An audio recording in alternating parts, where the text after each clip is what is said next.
À vrai dire, avec Luc Germain sur RDI Guyane. Joachim Yazine, bonsoir. Oui, bonsoir, monsieur Luc Germain. Vous êtes président du SAMU Social, et c'est à ce titre que nous allons avoir cet entretien de 25 minutes. On peut peut-être commencer uniquement pour cadrer un peu cet entretien. Qu'est-ce que le SAMU Social ? Le SAMU Social est une association loi 1901 qui a été créée en novembre 2003 sur la base de l'action de 3 associations de l'époque, le Secours Guyanais, le Relais Drogue Solidarité et l'association départementale des enfants inadaptés de Guyane. Bien, alors nous allons parler de la pauvreté aujourd'hui. Alors il est évident que la pauvreté est une des caractéristiques principales de la situation sociale en Guyane. J'aimerais faire référence à l'étude qu'a sortie l'INSEE, qu'ont sorti conjointement l'INSEE et l'Observatoire des prix, et qui indique qu'il y a 61 000 pauvres en Guyane, mais ces 61 000 pauvres ne représentent pas la totalité des pauvres en Guyane, me semble-t-il, puisque cette étude s'est limitée au littoral. Quelle est, votre appréciation statistique de la situation ? Je pense que, d'abord, on ne peut pas parler que de la pauvreté. La pauvreté, pour nous, est multiforme, pluriforme. Et depuis plusieurs années déjà, en tout cas depuis notamment 1993, cette date-là me vient en référence compte tenu du fait que j'ai été anciennement président du Secours catholique de Guyane. J'étais donc personnellement déjà en contact avec des situations de pauvreté ici dans le département. Bien, alors la définition de la pauvreté, selon cette étude, c'est ne pas disposer des moyens indispensables pour participer à la vie sociale. Est-ce que ça vous paraît être une bonne définition ou trop approximative ? C'est une définition généraliste, évidemment. Donc on peut pas, il faut toujours définir un mot ou une situation d'une façon générale, d'une façon globale. Dans la réalité, la chose les choses se passent tout à fait différemment. Surtout en matière de pauvreté, comme je viens de le dire, ici en Guyane, en tout cas pour ce qui nous concerne, puisque j'exerce surtout dans le cadre du département de la Guyane, nous constatons plusieurs formes de pauvreté. La pauvreté institutionnelle, d'abord pour commencer, et puis toutes les autres formes de pauvreté à caractère social, mais sur un caractère personnel. La base même de la pauvreté a toujours un lien personnel. Mais il ne s'agit pas que de cela. Il y a plusieurs causes qui viennent donc s'ajouter et pour aggraver encore la situation des personnes en situation de difficulté. Alors, si vous le permettez, on peut rentrer davantage dans le sujet sur une indication qui va permettre d'identifier un peu ces publics. La référence, c'est sur le montant des revenus. On estime qu'en Guyane, on est pauvre à partir de 420 € par mois et moins, bien entendu. Ce critère-là définit quelle population ? Ce critère-là définit des populations forcément de personnes complètement exclues du système social classique, c'est-à-dire des personnes qui seraient censées avoir un emploi, plus ou moins, en tout cas, et puis qui auraient une vie avec des indicateurs bien précis. On sait très bien que dans la réalité, les choses ne se passent pas du tout de cette façon-là. Ce serait trop facile et trop simple. Je reviens sur le chiffre de 61 000. Pour une population estimée à combien d'habitants ? Là encore, c'est un point d'interrogation. On nous dit qu'on est 250 000, 300 000. On est dans une fourchette comprise entre, en étant très large, 260 et 300 000. Bien. Ensuite, ce rapport qui n'est pas le premier, il y en a déjà eu un qui était notamment en 2009, où on disait qu'un enfant sur 3 déjà dans l'ouest guyanais était pauvre. Bien. Mais les bases réelles, on ne les sait pas. Bon, nous savons ce que nous savons, en tout cas nous ici en Guyane.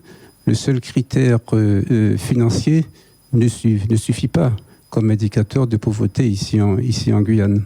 Alors, ce qu'on observe quand même, c'est que la population des pauvres de plus de 65 ans a augmenté probablement de 100% en moins de 15 ans. Alors, est-ce que cela fait partie des publics que vous traitez, vous, SAMU ? Mais nous traitons tous les publics, notamment les publics, les personnes les plus exclues, c'est-à-dire les personnes qui, le président de la République, anciennement dans les années 90, les avait d'ailleurs surnommés les sans-rien. laisse rien, ben ça dit bien ce que ça veut dire. La personne n'a vraiment rien. Et dans ce public-là, nous traitons tous les âges, y compris. Alors, nous n'intervenons pas auprès des enfants, parce qu'il y a d'autres services institutionnels qui donc ont la charge de s'occuper des enfants. Mais des jeunes à partir de 16-17 ans et 18 ans, en tout cas à l'âge de la majorité, à l'âge de leur majorité, eh bien ces personnes-là entrent de plein droit dans le champ des personnes donc relevant du SAMU social. Donc, dans le cadre des personnes que nous traitons habituellement, ben, nous avons des femmes, nous avons des hommes, nous avons des jeunes hommes et de milieux tout à fait différents. La pauvreté naît de toute façon, peut naître de différentes façons. Donc, elle part toujours d'une rupture, d'un point de rupture familiale due à des situations de caractéristiques déjà connues dans le foyer, à cause de difficultés qui surviendraient, notamment la perte d'emploi, donc le chômage, la perte du logement, une déception sentimentale, une rupture familiale, bref, qui provoque donc, qui évolue et qui, pour la personne concernée, aboutit forcément donc à vivre coupé de tout lien et qui se retrouve donc dans la rue. Donc c'est vers ce type de personnes que l'action du SAMU social se dirige. Alors vous évoquez une rupture, mais moi j'ai quand même le sentiment qu'il y a des profils qui ne correspondent pas tout à fait à la définition que vous en donnez. Des gens qui sont, je parle principalement ceux des communautés de l'intérieur ou du bord des fleuves, qui eux ne sont pas en rupture, ils sont, on va dire, intracommunautaires, ils vivent dans une communauté. Ils ont un parcours social assez classique, ils ont une activité économique de subsistance, et pourtant ils sont pauvres et vus comme pauvres. Alors, est-ce que vous n'avez pas le sentiment qu'on connaîtrait mieux les pauvres du littoral que les pauvres du bord des fleuves? C'est nous qui disons que ces personnes-là sont pauvres. C'est nous qui disons, c'est le système qui dit que ces personnes qui appellent ces personnes-là pauvres. Ces personnes-là, je me rappelle, avant certaines années, eh bien, en tout cas, ne se considéraient pas pauvres, parce qu'elles avaient des habitudes de vie, des coutumes de vie. Elles chassaient, elles pêchaient. Vous alliez à cette époque-là, dans ces communes-là, vous voyez des gens qui étaient personnes qui étaient heureuses de vivre. Je ne parlais pas, je ne parlais pas des communautés, vous connaissez, Pandicourt, etc. Je parle de ceux qui, dans ces régions-là, sont considérés comme pauvres, ils sont déclassés, sans pour autant qu'il y ait eu les ruptures que vous évoquiez. C'est ça qui nous intéresse. Absolument, mais encore une fois, je vous redis que c'est le système qui fait qu'on qualifie ces personnes-là. Cette qualificative, vous demandez à ces personnes-là qui vivent là-bas, sont-elles pauvres? Elles vont vous répondre en fonction de certains indicateurs qui les concernent personnellement.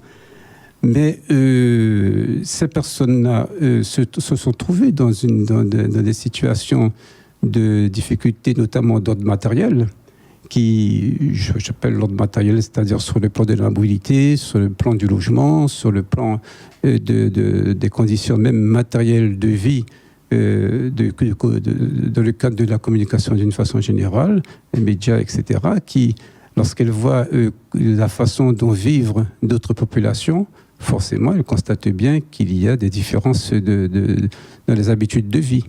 Alors, vous prenez en charge les personnes les plus en difficulté, c'est la vocation du SAMU social. Quels sont vos rapports avec les institutions et ont-elles sur votre activité, en tout cas sur les publics que vous traitez, est-ce qu'elles ont le même regard, la même approche que vous? Forcément, parce que je pense que si elles ne l'avaient pas, le SAMU social n'aurait jamais existé. Donc, nous, ce que nous avons fait lorsque le SAMU social a été mis en place, en tout cas pour la Guyane, le SAMU social est né sur un drame, donc sur le jeune centre de fils qui avait été incendié, brûlé vif alors qu'il dormait sur un banc sous le kiosque des Amandiers de la place Auguste Horte de Cayenne. Et à ce moment-là, les trois associations que j'ai citées précédemment se sont réunies et ont donc décidé de créer entre elles plutôt une structure qui aurait pour vocation de s'occuper de ces personnes. À partir de ce moment-là, il y a une prise de conscience formidable qui a été faite. D'abord, nous avons pu réunir un collectif d'une vingtaine d'associations pour l'ensemble du département. Et de ce jour-là, avec l'appui des municipalités, notamment celle de l'île de Cayenne, du conseil général, du conseil régional de l'État aussi, la DSDS de l'époque, nous avons pu donc créer, avec l'appui et l'expertise du docteur Xavier Emmanueli, le SAMU social de l'île de Cayenne, qui est devenu depuis janvier 2018 le SAMU social de Guyane. Alors combien de personnes traitez-vous ? Alors, le SAMU social fonctionne de la façon suivante. Donc, son activité principalement, sa principale activité est la maraude, qui est faite. Donc, la maraude consiste à la mise en place d'une équipe mobile, fourgon, et avec à l'intérieur duquel on place une équipe composée d'un soignant et de travailleurs sociaux et médiateurs, pour aller donc vers les personnes en difficulté, les personnes qui sont donc exclues sur leur site, c'est-à-dire sur leur lieu de vie habituel. Et il y a 3 maraudes par semaine. Il faut savoir que le lundi, le mercredi, le vendredi, donc lors de chaque maraude, l'équipe voit environ une trentaine de personnes, ce qui nous fait donc à environ 90 à une centaine de personnes, parce que la trentaine de personnes, c'est une moyenne, mais parfois il y en a davantage. Et donc, dans les personnes rencontrées, il y a quand même toujours un pourcentage de visages nouveaux qui arrivent dans la rue. Alors, on a quand même le sentiment qu'il y a beaucoup plus de monde que ça qui soit exclu et qui sont ressortissants, qui seraient des ressortissants du SAMU social. Est-ce que vous avez le sentiment que ces maraudes sont à la hauteur de la situation, c'est-à-dire de la demande, et sinon, quel dispositif pourrait-on imaginer qui élargisse le champ d'intervention du SAMU ? Non, évidemment que ce que nous faisons ne suffit pas. Pour être efficace, il faudrait que les maraudes aient lieu tous les soirs. Premièrement, donc là, nous fonctionnons 3 maraudes nocturnes, les 3 autres diurnes. Il y a ensuite un accompagnement social, un accompagnement administratif dans le cadre d'une éventuelle insertion ou réinsertion qui est mise en place pour soutenir, accompagner ces personnes. Mais nous, on fait notre rôle du SAMU social proprement dit, arrive pratiquement quand il n'y a plus rien à faire pour la personne, en tout cas dans certains cas. Et ce que vise le réseau, parce que le SAMU social, l'organisation du SAMU social passe nécessairement par le travail qui est fait en réseau, avec l'appui des autres associations, comme je vous le disais au début. Donc nous étions une vingtaine d'associations, maintenant un peu plus. Il y a aussi de nouvelles structures qui ont été mises en place, les CCAS, les CLSPD, et toutes ces structures-là contribuent, convergent, en tout cas leur action converge vers le même dispositif d'accompagnement, de soutien et surtout de prévention. Vous n'avez pas l'impression que le traitement de la pauvreté en Guyane est quand même principalement lié à l'urbanisation ou à l'urbanité, au fait de vivre en ville, et que visiblement certains se trouvent exclus. Absolument. Et j'y arrivais d'ailleurs parce qu'effectivement, dans le cadre de la prévention, mais forcément, la prévention passe par les moyens qu'il faudrait que les associations qui sont déjà sur le terrain et puis les autres structures également qui œuvrent dans les mêmes domaines disposent des moyens nécessaires pour pouvoir donc, comme disons, faire le nécessaire de façon à éviter à ce que la personne qui est confrontée à une difficulté majeure puisse être secourue à temps, de telle sorte qu'elle ne soit pas précipitée ensuite dans la spirale de l'exclusion.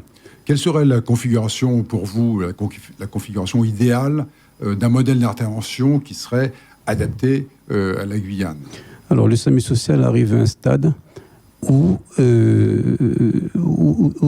la personne exclue peut être encore réinsérée dans la société.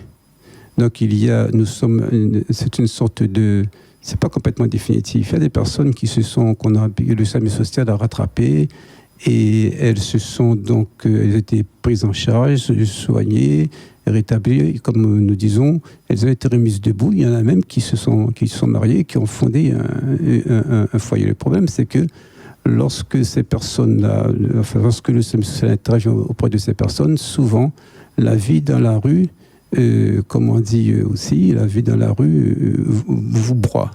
La rue broie les personnes. Alors, si rien n'est fait, effectivement, en matière de prévention pour prévenir cette situation de déchéance d'un côté, et puis de l'autre côté, une fois que le SAMU social, la personne a été prise en main par le SAMU social, et là, il nous faut des moyens. Il faut des moyens, il faut des centres d'hébergement, donc il faut développer les moyens aussi d'insertion à l'économique, bien sûr, et puis sous d'autres formes. L'économique ne suffit pas forcément. Il y a aussi il y a simplement aussi l'affectif. Il y a beaucoup de personnes qui se retrouvent dans la rue parce qu'elles sont seules, parce qu'elles n'ont pas eu d'affection, parce qu'elles ont manqué d'affection paternelle, maternelle, durant leur enfance, leur jeunesse, et ça a provoqué en elles des blessures inguérissables, donc sur le plan de la psychologie, sur le plan et bien sûr sanitaire. Donc il serait nécessaire en tout cas que le travail qui était engagé au départ par ce collectif de 25 associations puisse être amplifié. En tout cas, c'est à ce que personnellement je travaille dans d'autres cadres d'autres structures. L'Association guyanaise des usagers de la santé, la CRSA, la Conférence régionale de santé et de l'autonomie, et d'autres, le conseil aussi au niveau du conseil municipal, puisque je suis délégué à l'action sociale du conseil municipal de la ville de Cayenne. Nous essayons donc de développer ce type d'action en partenariat. Il faut multiplier les partenariats de manière à effectivement essayer de trouver des solutions, les meilleures en tout cas qu'ils soient, pour les différents types de pauvreté. Et là, je reviens au ouest de pauvreté. Nous avons la pauvreté juvénile, nous avons la pauvreté des couples, nous avons la pauvreté de l'individu tout simplement. Je connaissais un monsieur qui était très bien, il avait donc travaillé et tout. Et puis, un jour, l'équipe du SAMU social me dit, monsieur Yazine, monsieur le président, nous allons visiter quelqu'un. Alors que je suis arrivé, je suis tombé des nues parce que j'ai vu cette personne-là sur la route de Montabo et qui dormait dans une voiture abandonnée.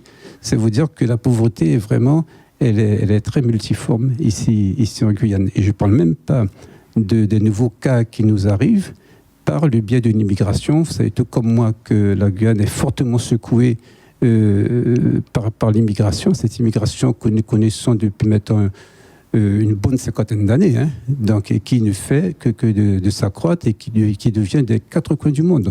Nous avons l'immigration riveraine, nous étions habitués à nos Brésiliens, à nos Surinamais. Bon, maintenant, ce n'est plus ça. Nous accueillons vraiment des migrants des quatre coins de la planète. Et alors il faut qu'on s'en occupe aussi. Oui. On estime que, grosso modo, 21% des plus pauvres ont moins de 35 ans. Est-ce que ça ne vous paraît pas constituer un danger considérable pour les politiques à court et moyen terme, déjà, que les institutions et les pouvoirs publics ont à mener dans ce territoire, lequel est déjà handicapé par la disette, on va dire, la récession budgétaire et par les problèmes des collectivités locales que vous connaissez bien sûr? Monsieur Luc Germain, je vais vous dire franchement que nous, dans les associations, peu nous importent les chiffres. Nous savons ce que je vous ai dit. Je vais donner 30 personnes SAMU social tous les 2 jours que nous rencontrons. Alors, dans quelle catégorie qui rentre? 10%, 15%, 20%? Ça ne nous parle pas forcément. Alors, je sais qu'il faut des chiffres, bien sûr, pour pouvoir faire les études, les estimations et puis déterminer bien sûr les budgets. Si vous me permettez, il y a quand même un chiffre clair. Les personnes les plus modestes pouvaient acquérir, enfin 10% d'entre elles pouvaient acquérir un logement. Aujourd'hui, du fait de la pauvreté, elles sont 3%. C'est quand même un signe qui nous indique qu'il y a une paupérisation du pays, notamment par ce moyen. C'est un chiffre. Mais nous avons, nous, les chiffres des réalités. Parce qu'il n'y a pas qu'une réalité. Je viens de vous énumérer quelques-unes, là, les chiffres des réalités. Et les chiffres que nous avons, bien, nous disons toujours que bon, c'est un pauvre de trop, quoi. Alors, comment réagissez-vous à l'égard du comportement de la société guyanaise on va dire, on va le situer ainsi. Je ne parle pas du comportement, mais des écarts. On estime qu'entre les revenus les plus modestes et les revenus les plus élevés, il y a un écart de 1 à 13 ou 14. Est-ce que ceci peut donner une indication sur la relative indifférence de la société guyanaise, ou pensez-vous au contraire que c'est une société altruiste? Non, je pense que fait trois choses. La première, c'est qu'effectivement, il y a forcément, l'écart est là, l'écart existe. Bon, il est dû forcément par la situation même, par la situation personnelle des personnes en présence. Bon, celui qui a fait des études, celui qui donc a un emploi, une activité, une profession stable et qui lui permettent de gagner très correctement sa vie, eh bien, forcément, n'est pas comparable à celui qui a fait un peu moins d'études ou qui n'en a pas fait du tout. La deuxième chose, avait l'évolution même normale de la société. Donc, il est clair que je prends toujours cet exemple-là. Il y a quelques années, quand on avait besoin de faire connaître une nouvelle, quelle qu'elle soit, bonne ou mauvaise, il fallait partir à pied à l'autre bout de la ville ou de la commune pour annoncer, je me rappelle encore des épisodes qui peuvent paraître anecdotiques à notre époque. On prenait sa bicyclette, son vélo, son cyclo, et puis on allait faire la commission que nous donnaient des parents pour le voisin, pour le cousin qui habitait à l'autre bout de la cité. Actuellement, il suffit d'un clic, et puis le petit bonhomme de 5 ans, le petit bébé même de 3-4 ans, vous transmet l'information. Donc cette évolution-là, on la voit quotidiennement. La troisième chose, c'est effectivement, on ne comprend pas pourquoi, malgré toute cette évolution en termes de progrès techniques, technologiques, et on a l'impression que plus on avance dans le temps, sur ce plan-là de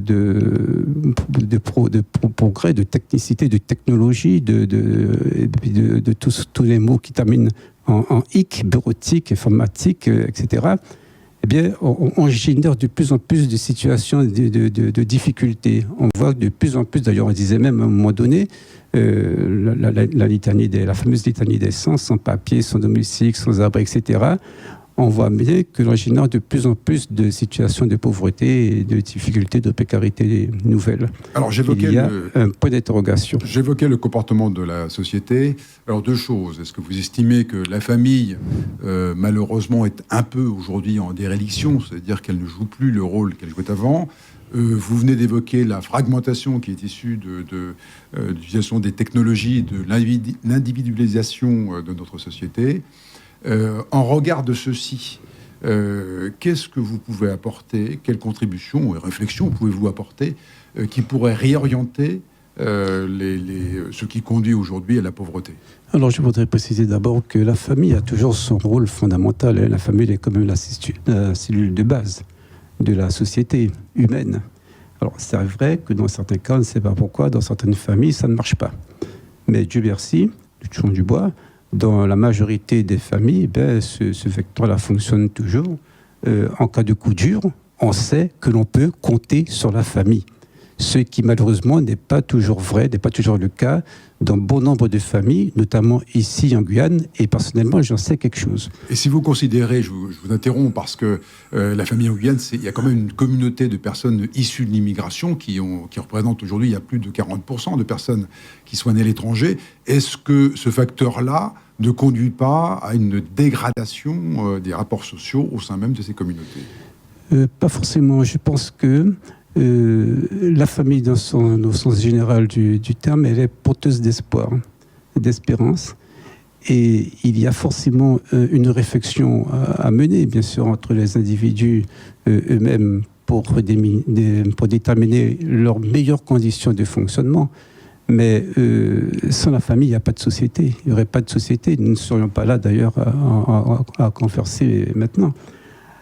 Il y a, en tout cas, compte tenu de ce que j'ai vécu déjà personnellement, et puis de ce que je vois que les personnes qui sont déplacées vivent ce lien familial de manière plus forte, d'après ce que nous constatons, par rapport aux familles guyanaises, quoi, disons-le comme ça pour faire court.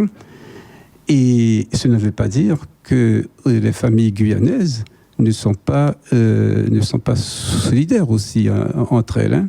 Mais c'est vrai qu'on peut le constater. D'ailleurs, souvent, quand il y a des conflits d'ordre familiaux, on n'entend pas tellement qu'il y ait des conflits qui viennent de familles, de personnes déplacées. Ces personnes, au contraire, se retrouvent entre elles. Bon, on appelle ça parfois le communautarisme. Enfin bon, faut quand même pas... C'est un petit peu... C'est humain, quoi, certainement.